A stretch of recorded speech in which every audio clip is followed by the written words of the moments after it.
فإذا لما الشخص الرئيسي يريحكم بالقول إنه هو مسؤول،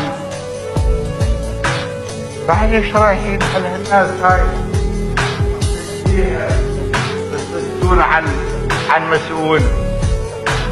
يعني صدام حسين وقت القيادة يقول أنا مسؤول، لكن من ضيق الظروف يقول لا مسؤول عبد الله.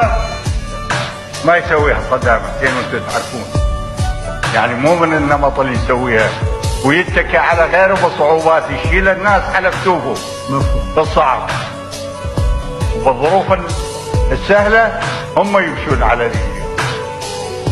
أي تعليم، نعم، أي أمر، نعم، أي كتاب موقع من صدام حسين، نعم، يثبت انه الخط خطه والتوقيع توقيعه، فانا اتحمل المسؤوليه. نعم. اذا كل بما في ذلك تحال الى حتى يعني نعم. اوضح اكثر. نعم.